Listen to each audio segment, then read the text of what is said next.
T'es enregistré? C'est bon? Ouais, on vient de commencer. Superbe. Bon, bah, on va commencer, hein. Ouais.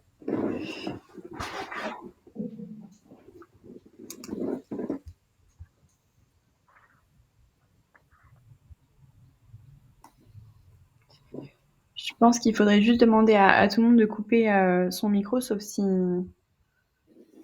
vous avez une question. Évidemment, ce sera peut-être plus clean le son. Ouais, mais elles ont toutes les micros coupés, non? T'entends des trucs, toi? Non, moi j'ai mon micro là. Ah. Mais sinon, ouais, je crois que moi, Ouais. c'était plutôt OK. Et alors, du coup, il y a Cassandra.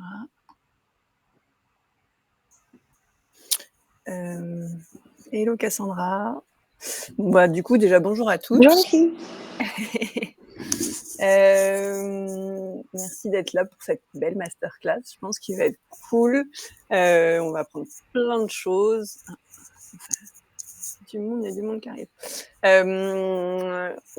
Du coup, je voulais. Donc, comment ça va se passer? Donc, Lilou, elle va vous raconter plein de trucs hyper intéressants. Elle va vous présenter un peu son vestiaire, comment elle vend, vous donner plein de tips, etc. Ce que je propose, c'est que si vous avez des questions, vous les notez. On a 1 heure, on essaye de rester sur 1 heure, mais on va essayer de faire 40 minutes avec Lilou et de vous laisser 20 minutes de discussion si vous avez des questions et autres derrière. Donc, donc voilà, juste on essaie de pas. Lilou, elle présente plein de trucs, je vais lui poser plein de questions, et vous, si vous en avez, on les pose à la fin. Si ça vous va, on va faire comme ça. Bon, on va y aller, hein, 34. Lilou, ça te va? Yes. Trop bien. Alors, on va commencer peut-être par Lilou, est-ce que tu peux te présenter? Est-ce que tu peux nous raconter ce que tu fais dans la vie, comment tu as connu Russ et comment tu as débuté sur Vinted? Alors du coup, moi c'est Lilou, j'ai 20 ans et je suis en année de césure actuellement, mais de base je faisais des études en marketing et en communication. Comment j'ai connu Russ? C'était grâce à une sponsor Insta que j'ai vue quand je regardais des stories.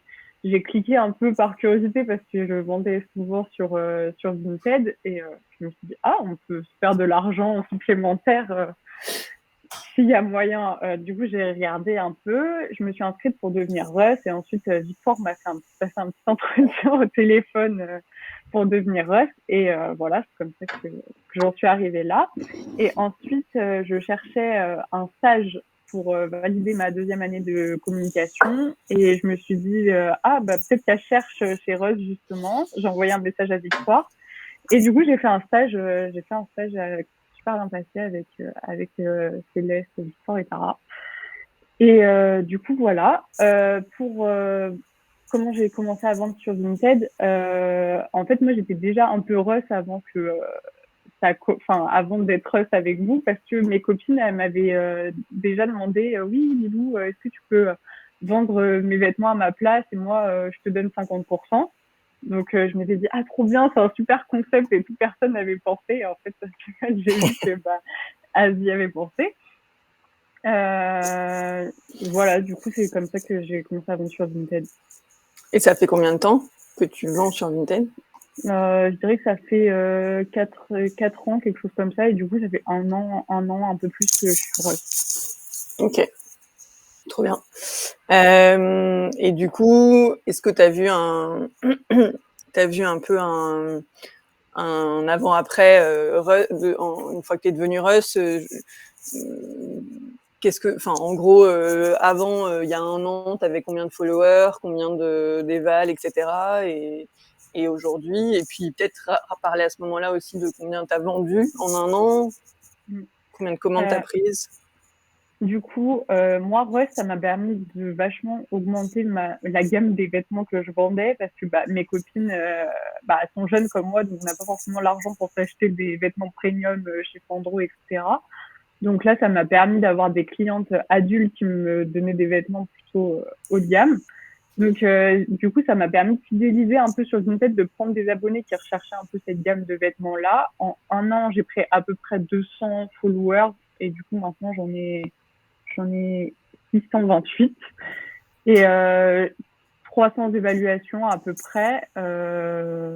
Voilà. Avec Rust, Céleste, tu m'avais dit que j'avais fait en un an du coup 2300 €. 35 €, ouais, en clôturé. 2350. Ouais, de ventes clôturées, donc sans compter les ventes de maintenant.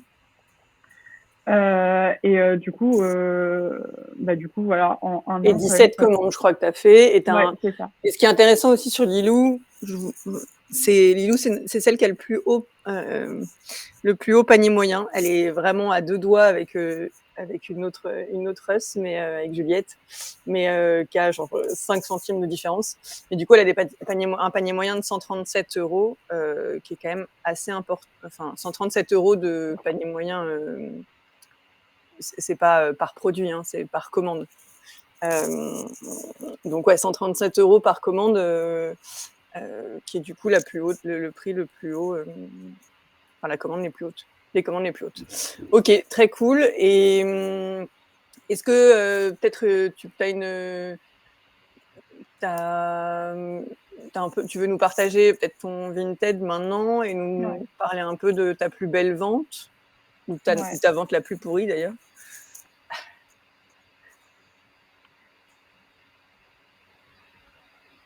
Ok, alors là vous voyez mon écran. Yes. Ok. Alors donc du coup là c'est mon profil Vinted. Pour ce qui est de ma plus belle vente, en fait j'ai pas choisi la vente. Si je devais mettre la vente la plus chère, c'est sur Vestiaire Collective. C'est un sac Louis Vuitton, donc voilà, que j'ai vendu quand même assez cher. Après c'est normal, c'est du luxe, mais ça a quand même du mal à se vendre le luxe. Mais pour ma plus belle vente sur Vinted, j'ai choisi ce sac noir de chez Promode parce que je trouve comme ça, c'est un sac qui paye pas de mine. Que si j'avais juste fait la photo à plat comme ça, franchement, je pense que je regardais les prix auxquels ça se vendait. C'est même pas du vrai cuir. Ça se vendait à 4-5 € quoi. Et en fait, je me suis dit, bon, on va essayer de faire une petite tenue pour mettre en avant le potentiel du sac. Et franchement, c'est vendu hyper vite à 20 €. Donc, j'étais assez étonnée. Bah, j'étais contente. Hein. Ou sinon, bon, ça, c'est Céleste, le blazer bleu Zara que j'avais vendu 50 €. Pareil, je trouve que c'est juste en montrant un peu le potentiel du vêtement, le porter, etc., que j'arrive à le vendre un peu plus cher. Après, je sais pas si tu voulais que je présente mon profil Vinted ou que je montre. Ah, je t'entends pas, Céleste. Coupé, Céleste. Pardon. Ouais, vas-y, présente, si tu veux présenter. On s'était dit qu'on discute. Peut-être tu raconterais une petite anecdote, une petite anecdote sur tes ventes avant de présenter, mais si tu veux, mais comme tu veux. Ok, pour la petite anecdote, je me rappelle d'un jour où il y a un monsieur qui m'a contacté sur Vinted qui a commencé à me demander des conseils, etc. Est-ce que vous auriez des jupes, des robes, etc. Donc je me suis dit, why not, hein. Du coup, moi, j'étais prête, je lui ai fait envoyer plein de liens de tous mes trucs et tout, je lui ai fait une sélection pour lui.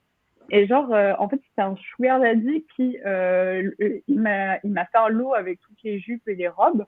Et il m'a dit, au lieu de 300 €, je vous les paye 1000 €. Donc moi, j'étais trop contente. Je me suis dit, ah, trop bien et tout.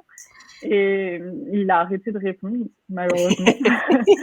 Il a pas acheté au final. J'étais un peu dégoûtée parce que j'avais fait quand même une super sélection. Mais bon, voilà, dommage. Je trouve très drôle cette anecdote. Bref, vas-y. Du coup, peut-être, tu veux nous présenter un peu ton Vinted et tout. Après, on rentrera peut-être plus en détail pour les filles dans comment tu postes, comment tu fais les photos, etc. Ou je sais pas si tu veux le faire du coup je sais pas parce que je vais essayer de faire un peu les deux en même temps parce que c'est un peu compliqué sinon de séparer les deux. Vas-y. Au pire, je te relancerai sur des sujets qui sont intéressants et que tu approfondiras après. Ok, pas de souci. Donc du coup, ça c'est mon profil Vinted.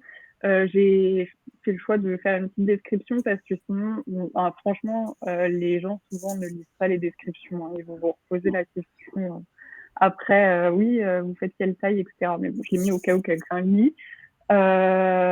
voilà, petite description au cas où les gens s'intéressent, mais honnêtement, ils n'hésitent pas. Du coup, mon profil Vinted, il est comme ça. Comme j'ai dit, j'essaye de faire les photos portées au maximum pour mettre en valeur un peu l'article, parce que je trouve que souvent, un article à plat, à part s'il suffit à lui-même l'article, je trouve que sinon, on se dit, ouais, genre, je trouve qu'il faut qu'on puisse l'imaginer dans une tenue, etc. Donc, j'essaye au maximum de faire les photos portées. Mais après, quand je remonte dans mon profil, les photos, elles sont un peu brouillons. Enfin, je vais descendre en bas.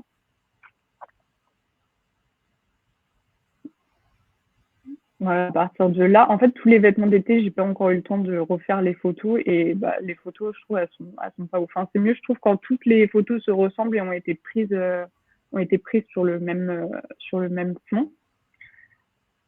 Du coup, À ce sujet-là, voilà Lilou, du coup, donc, en gros, on voit que tu fais quand même beaucoup de photos portées. Ouais. Tes clientes, j'imagine qu'elles n'ont pas toutes la même taille que toi. Non. Comment tu fais? Du coup, oui, c'est vrai que moi, c'est rare qu'on fasse la même taille. Ça arrive, donc ça, c'est cool. Mais par exemple, ma cliente principale, c'est Mélanie, qui me passe des articles d'ailleurs assez de très bonne qualité. Donc ça, c'est top, ça se vend bien.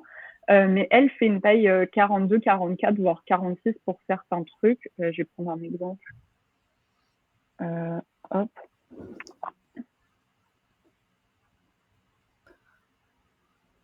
C'est Internet, ouais. Je suis pas sûre que Internet fonctionne. Ok, ça marche. Du coup, pour la première photo, je fais toujours une photo avec l'article resserré comme s'il était un peu à ma taille, parce que bah, je trouve que ça a l'air mieux que si bah, je relâche l'article. Du coup, on voit que c'est beaucoup trop grand. Du coup, pour la première, j'essaie toujours de faire une photo resserrée en indiquant après aux gens qui me posent la question que c'est resserré. Hein, le but, c'est pas de mentir. Et ensuite, je fais une photo où on voit l'article sans être resserré pour voir s'il est trop grand. Quoi. Donc ça, c'est quand même une taille 4XL. Bon, là, ça me paraît quand même pas aussi grand. Mais du coup, voilà, j'essaye, même si c'est trop grand pour moi, de faire des photos portées en resserrant l'article. Et par contre, si vraiment ça me va pas, par exemple, je suis grande et Mélanie est plutôt petite, donc quand elle me passe des pantalons pour les photos portées, souvent quand même, vraiment, ça me va vraiment pas, donc juste ça sert à rien de faire une photo si l'article est pas mis en valeur. Donc là, je fais la photo à plat tout simplement. Et tu vois une vraie différence entre les photos que tu fais à plat et justement, alors bon, j'imagine que en plus les pantalons c'est toujours plus compliqué à vendre qu'un haut ou une robe, Ouais. mais au-delà de ça, est-ce que tu vois une différence entre un truc que tu fais et c'est à plat sur cintre quand même, mais du coup, est-ce que tu vois une différence de vente? Bah clairement, ça a du mal à se vendre quand c'est à plat. Moi, je trouve c'est rare que je monte la photo. Là, par exemple, on a un pantalon. C'est un pantalon Max Mara quand même. Enfin, je croyais vraiment qu'il allait se vendre. Et enfin, non, pas du tout. Et la plupart des pantalons qu'elle m'a passés, c'est comme ça. J'arrive pas à les vendre.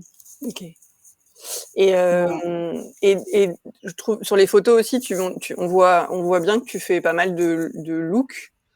Ça, est-ce que tu peux nous en dire un peu plus là-dessus? Bah, du coup, comme je disais, par rapport au sac Pro Mode noir, j'essaye toujours d'associer avec des articles qui vont bien ensemble. Des fois, ça m'arrive de mettre un article avec qui est un peu plus beau. Par exemple, pour le sac Pro Mode, je savais que ce haut, souvent, les gens, quand je fais des photos avec, ils m'envoient des messages en mode, ouais, tu l'as acheté où et tout.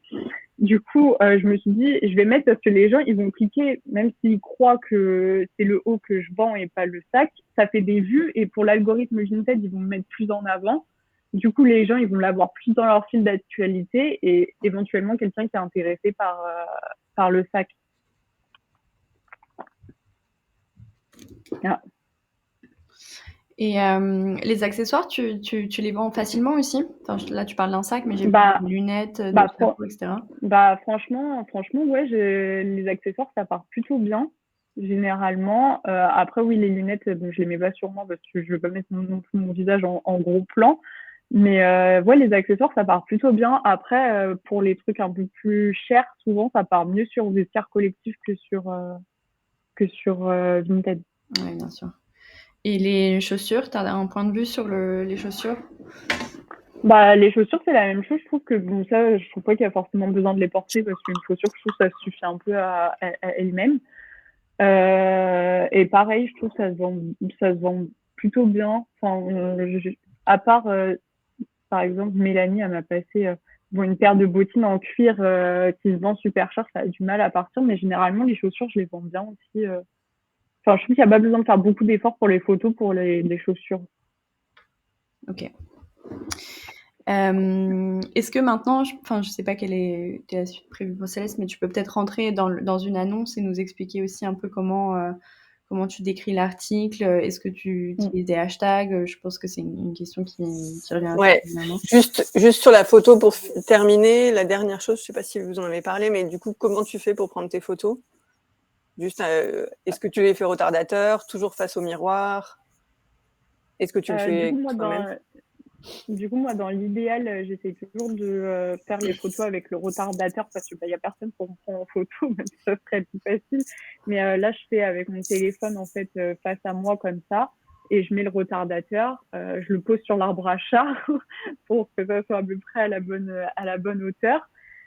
Selon si c'est pantalon, en plus il y a plusieurs étages dans l'arbre à chat, donc c'est un top trépied. Et voilà, si malheureusement le problème c'est que il faut avoir une bonne luminosité en fait pour faire les photos avec le retardateur.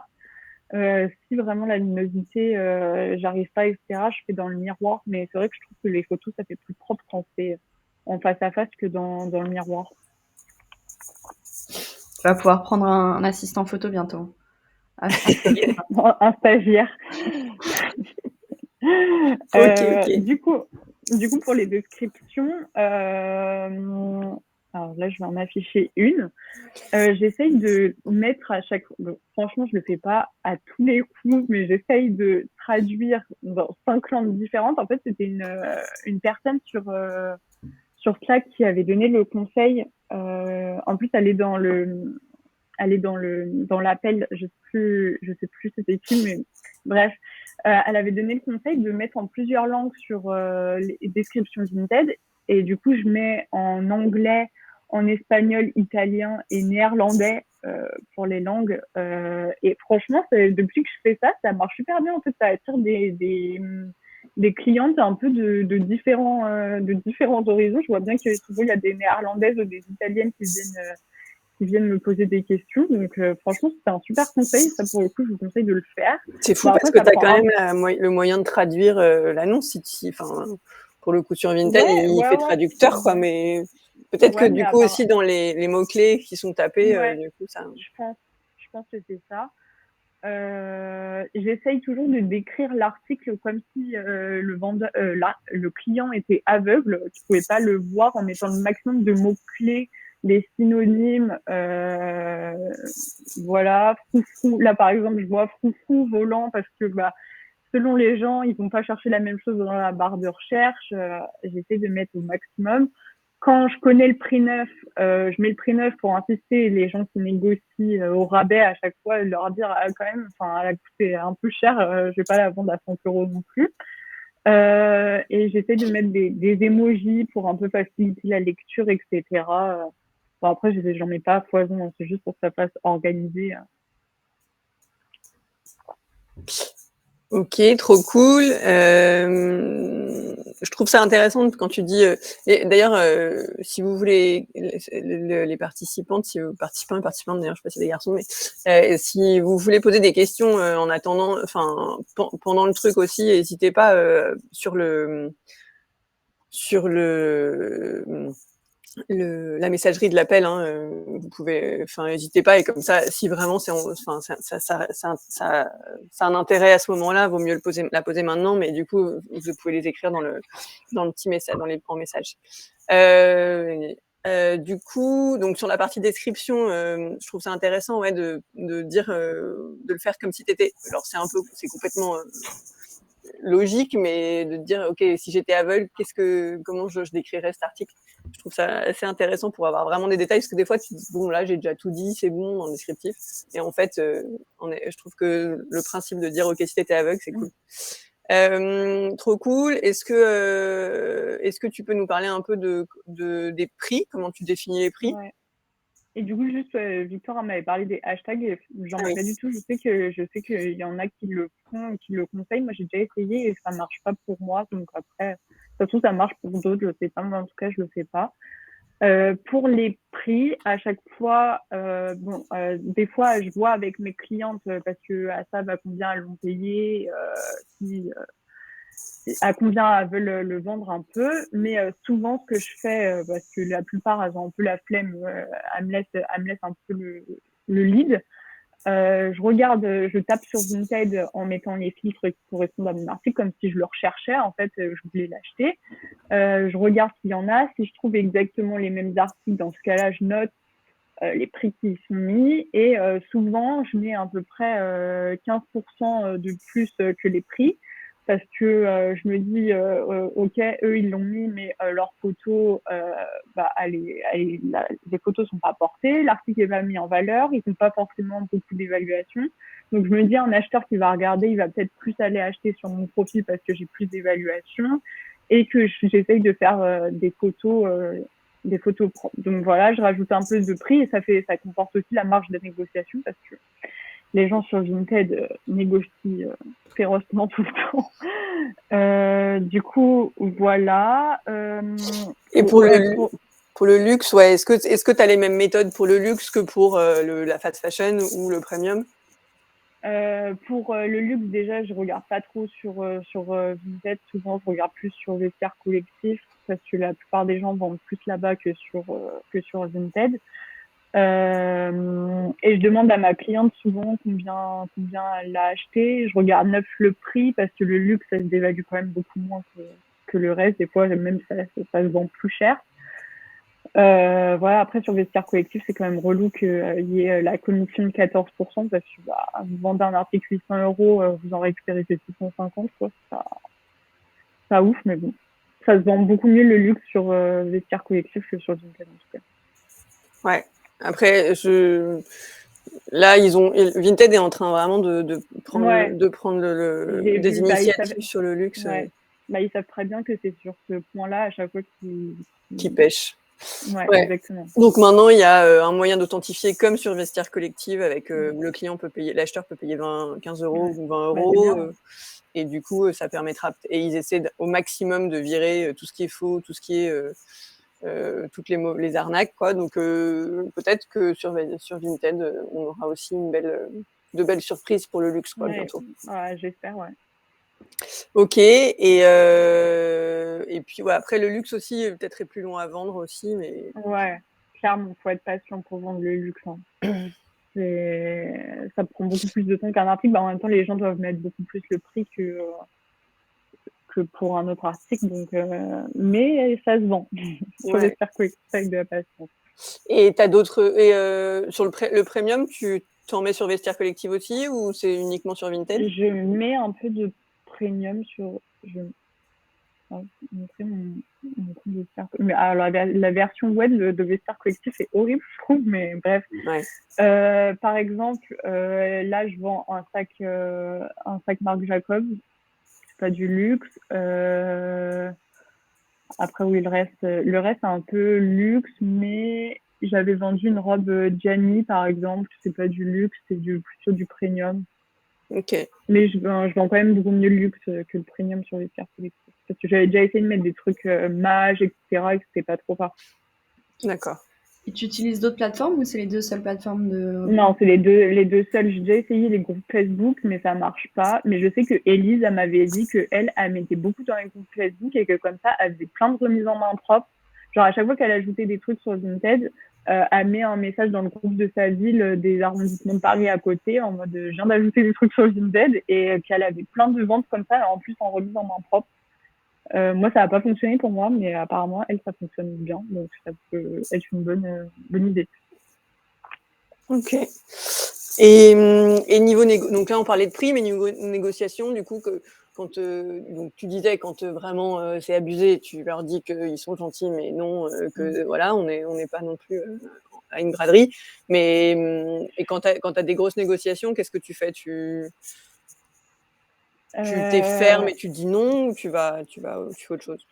Moi, la petite technique que je fais tout le temps, c'est d'essayer de leur faire mentalement se dire chacun fait un effort en disant bonjour, on coupe la poire en deux et je mets un prix entre les deux. Comme ça, eux, ils ont l'impression que chacun fait un pas vers l'autre. Et franchement, je trouve que souvent, ça fonctionne plutôt bien. Ils disent bon, allez, ok.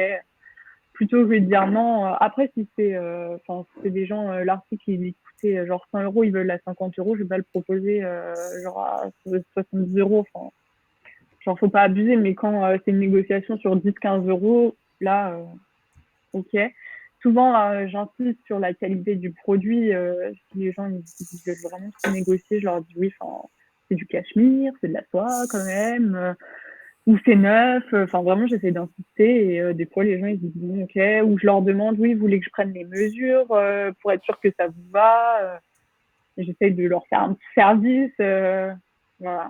Et souvent les gens finissent par acheter si les mesures sont bonnes. Après il y a le risque que les mesures du coup là, ça leur aille pas et dans ce cas-là ils achètent pas. Moi après ils envoient pas un message, je peux vous le renvoyer, Ouais. ça me va pas, voilà.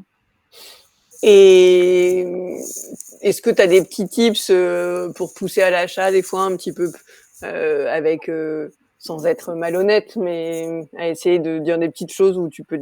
Bah, des fois, je leur dis non, il y a quelqu'un qui est déjà intéressé à ce prix-là, qui attend juste de recevoir l'argent d'une autre banque, quelque chose comme ça. Et des fois, ça marche, des fois, ça marche pas. Moi, je trouve qu'il faut le tenter. Et est-ce que tu vois vu que tu as de plus en plus de followers et justement tes followers te suivent pour la qualité de tes vêtements, etc. Est-ce que tu as souvent des rachats, genre une fille qui te rachète plusieurs fois la même. Ouais, ça m'est déjà arrivé d'avoir des abonnés. Genre, j'en ai une qui m'a déjà fait trois commandes. Et à chaque fois, elle m'envoie un message en mode ah, c'est moi et tout. Et du coup, maintenant, je me rappelle d'elle. Et ça m'est déjà Cliente arrivé. Après, fidèle. ça arrive pas hyper souvent. Mais ça m'est déjà arrivé de 3-4 fois, je dirais, d'en avoir une je lui ai dit, ah, votre nom me dit quelque chose, vous avez pas déjà acheté quelque chose? Et elle me dit, ah, si, si, et tout. Et du coup, moi, je trouve que ça fait trop plaisir.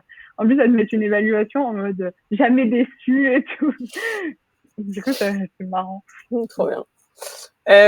Niveau post, du coup, tu postes. Alors, il y a un sujet sur les timings que j'aimerais bien dont tu nous parles, et aussi quand tu prends par exemple, tu vas chercher une commande chez une cliente, et du coup, est-ce que quand tu as 40 vêtements, tu postes tout d'un coup, tu fais comment? Donc, du coup, quand je vais chez une cliente, déjà, ça dépend de la quantité qu'elle me donne de vêtements. Si elle me donne 40 vêtements, je vais prendre toutes les photos le même jour. Que la luminosité, s'il y en a un jour dans mon salon, j'en profite, je fais toute la journée. Mais par contre, poster 40 descriptions d'un coup, surtout que je les traduis en 5 langues, que j'essaie d'écrire un truc qui est un peu descriptif, etc. Franchement, c'est hyper long et au bout de 10-15, franchement, j'en ai marre, j'ai envie de faire autre chose. Donc, si elle m'en passe une dizaine, là, je vais tout mettre d'un coup sur Vinted. Mais par contre, si elle m'en passe 40, je vais essayer d'étaler sur la semaine, de poster un peu tous les jours. Comme ça permet de poster assez régulièrement. Pour les timings, je poste en général entre 18h30 et 21h. Je sais qu'il y en a qui disent que c'est bien le matin. Moi, j'ai pas trop testé de poster le matin.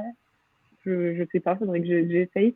Mais en tout cas, ces timings marchent plutôt bien. Pareil, sur Slack, il y avait une fille qui avait dit que poster aux horaires du bureau quand les gens sortent 18h30, je trouve que ça marche de mieux en mieux parce que les gens dans les transports sont sur leur téléphone. En plus, je regarde maintenant, c'est dans le métro, à côté de moi, des fois, il y en a qui sont en train d'être sur une tête. Je trouve ça marrant.